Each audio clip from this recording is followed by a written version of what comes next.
So here we have an area that Marilyn and I reworked this spring, and it's got a, of course, a euonymus, burning bush in the background, euonymus in the foreground, and then some dahlias that are in here, which hopefully will get just enough sun to maybe do something more, verbena, and another eupatorium that is really kind of interesting. It's called Summer Icicle, and I grow it for just the foliage. The foliage is great. It's a real burst of white color.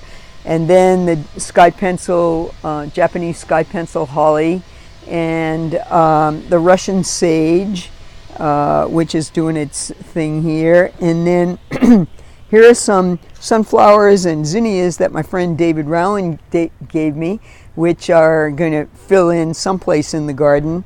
And then up there is the mandevilla, which again, that was another construction of Marilyn's and mine, and the verbena. And here we have a plant I love that David grows from seed, convolvulus. Pretty amazing flower. The flowers come out in that pale pink and cobalt blue and white. So, and here's a tomato plant that is doing next to nothing, and I don't know why, but I've sort of got it there as a challenge to see if I can make it grow. But I like the mandevilla growing up those bamboo poles. We're trying to make use of the bamboo that we slaughtered. Over here we have hibiscus. That's a tropical hibiscus, and I haven't pumped it up enough yet this summer with Bloom Booster to get it to bloom, but that's okay. It's something we can, in the scavola right there. And then over here under the bay window for the dining room, we have hardy hydrangea there, hardy hydrangea over there with the maroon leaves, and this is where we got the heavy blast of black-eyed Susans. And I sort of had that in mind in the fall when I threw those seeds in, but I never thought it would come out like this. I pulled out lots of the plants, and we have Heliopsis on either side of that. And then in behind the black-eyed Susans, we have some black mondo grass that we did not slaughter last autumn, and we have some chocolate dahlias that will have yellow flowers on them, and then a row of canna lilies, and then behind that, my friend Kathy Pratt's mother's tall yellow dahlias, and you can see the bamboo stakes are there in place to rein those in, support them when the time comes for them to be held up.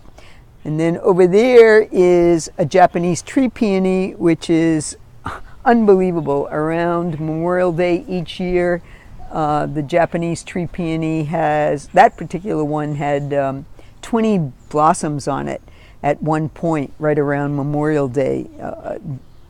And then this is the main place to grow the purple hyacinth, the Congetta memorial pot, and we throw in some of this euphorbia and of course some cosmos daisies to give it a little color at the bottom.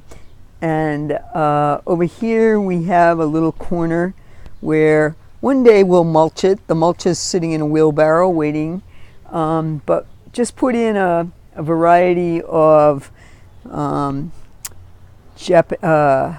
sage, the Lychnis coronaria, the daisies that are blooming there, and of course black-eyed Susans.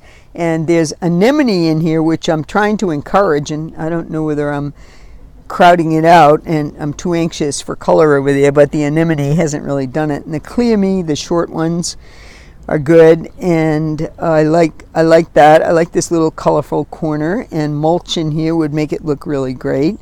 And here we have the convolvulus in all its beauty.